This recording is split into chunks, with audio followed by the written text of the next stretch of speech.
Hello and welcome, fellow sovereigns.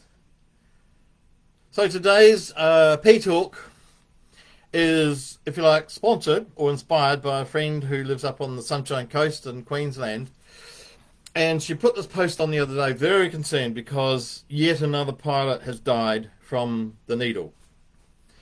And there's been many, many deaths from pilots who have died because of the needle, shall we say. And many have become very sick and have been unable to fly while they've been up in the cockpit. Thank God for co-pilots and others. And so she posted about this and basically said that it's way too dangerous to fly, and so she's not going to fly anymore for a very long time until she knows it's safe. So I posted a reply, whatever you call it, and just said that I'm not going to buy into the fearmongers' fear, I guess. And I'm going to fly when I need to. I'm going to live my life as I wish. And I'm not going to allow others to make my life smaller because of the fear. And the other thing I learnt just a few days ago was that apparently, and this is according to scientists, so we need to be careful because scientists at the moment are probably the most disbelieved group, apart from politicians, of course, on the planet. Anyway, many years ago, apparently scientists discovered that there are 40 million processes or thoughts going through our neuro processes in our minds every second. I can't grasp 40 million. And I can't grasp this either, but apparently it's true. That as well, there's only 2,000 of those 40,000 we are conscious of. I'm only conscious of one thought a second, I think. But anyway, I'm not a multitasker. So what that means is, if we turn that round, is that we have this filtering system. And it filters out 39,998,000 thoughts a second, or neuro processes a second, that we're therefore not conscious of.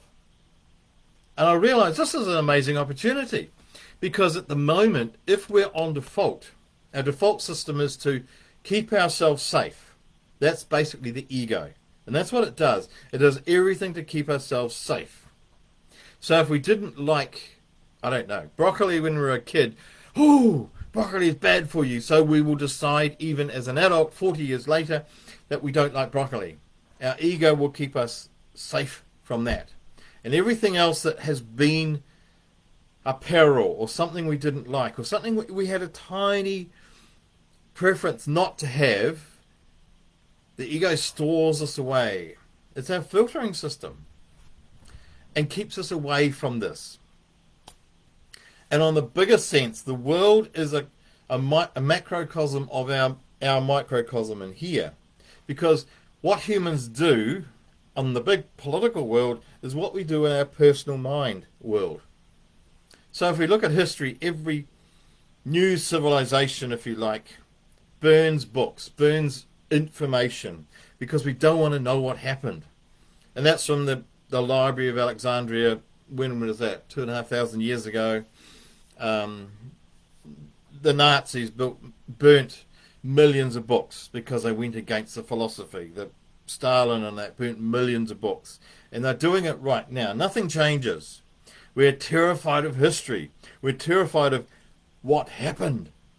As if what happened will go away by us not being aware of it. But yes, we can't see it, it's not there. So we do this. And that's kind of what our filtering system does. It takes the stuff away that we don't want to hear about. And recently there was a woman who came from overseas from somewhere. I don't even know her name, but she came over, and her platform, if you like, is about making the world safer for women. So she went to speak in Auckland, and she was bullied and shouted down and showered with crap and sent home by a group of men, a group of bullies. thereby proving that her platform is a viable one. And the police deliberately stayed away. They would not help her. They in fact collided. They probably collided too. They colluded with the bullies, the men. And so she's saying something that a very small group of people don't want to hear. So let's get rid of her. Let's pretend that she doesn't exist. And I remember, like many years ago, my first wife was a kindergarten teacher. And I think this is when, for me, that health and safety stuff started. Back in the 70s, when they decided that all playgrounds should get rid of the sawdust or the bark chips that are on the ground of playgrounds, because they're too unsafe, because there could be bugs in there. I mean, I don't know a single child who died of bugs in sawdust, but anyway, they could. It's all about what could happen. And so they replaced all these the woody playground bases with plastic ones, and we had many more accidents because the plastic didn't give, like the sawdust and the wood chips. Sorry, that's what it was. But nobody measured that. It's we stay in the what could happen. We don't go, well, let's just try keep a few with the wood chips and have some with plastic and see then, is our fear founded or not, founded in truth. So no, they didn't. And the same happened with swimming pool fencing. It's compulsory to have fences around swimming pools. What actually happened was the number of people dying from drownings went up. But we're not going to admit that. We just put those figures aside. And in the meantime, there's all of us on the farms, swimming in the rivers and the dams and down by the beach, and there's no fences anywhere, and I don't know anyone who died from drowning. But people did. But the figures went up when the fences went in. And we can we can guess at why that is.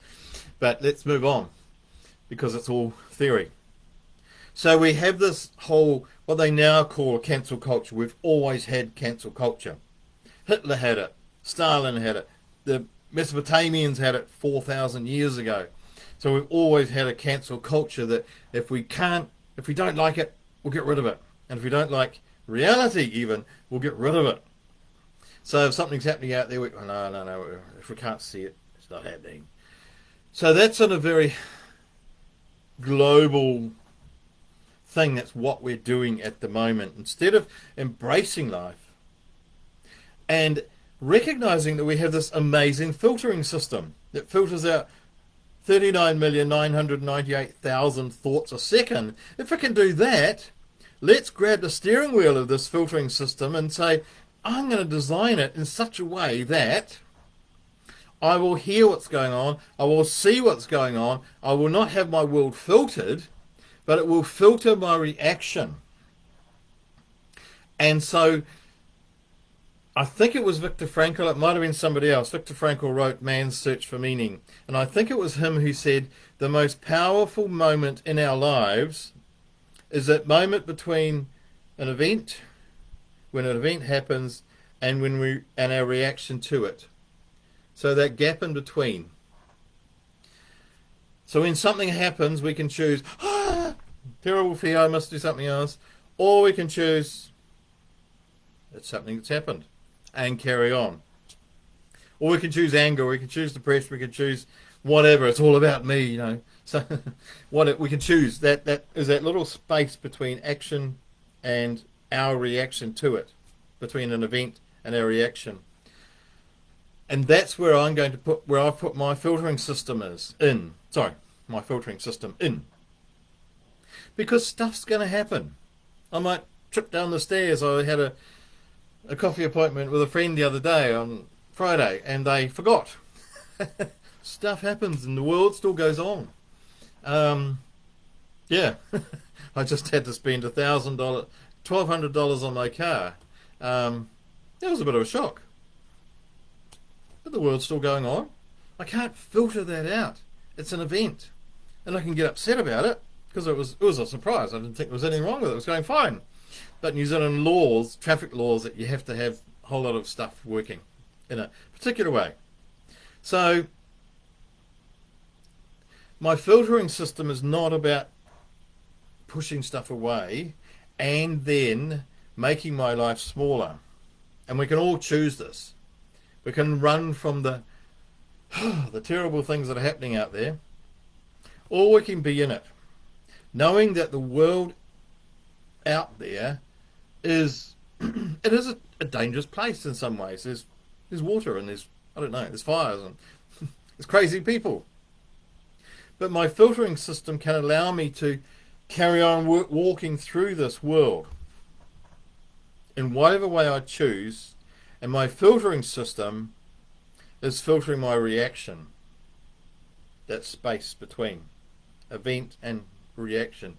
So I remember about, 20 odd years ago, a group of us found ourselves around midnight in the centre of Tauranga, in the city. And we had to get to our car over here, and whatever way we went, we had to go through a battle zone. There was, I'd never seen such a thing. Oh yes, I had, way back in my youth. But anyway, another story. So there was bottles and fists and insults being thrown and people crashing out of the street, out of this pub. And the police turned up and there was, people running around everywhere. And the four of us, it was really bizarre. We simply walked through this battlefield. And while we were doing this, we were kind of looking at each other, and we had the, unspoken conversation that you have with friends. Do we do this? And we just let's just carry on. And I was bumped by one policeman who accidentally just knocked my shoulder as he flew past. But apart from that, we were totally untouched. It was like we were in this bubble of peace, bubble of safety.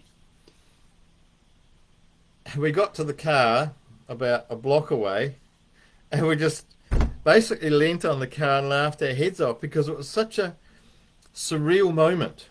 It wasn't a conscious, in a sense, it wasn't, we had set our minds to make ourselves safe. It wasn't that we did that in a moment before going through it. It just was there. And maybe that was our default, just knowing we're safe in the world. And we can do that, and I'm sure that's happened to you. In times there's been just stuff going on, and you think, how did it not happen to me? Got through all this. And that happened to me a couple of years ago, but that's another story as well. And so we can effectively live in a bubble of peace, in a bubble of safety, if we set our filtering system in such a way that the world can happen, but it doesn't have to happen to us. We can be in it, but not of it, as they say.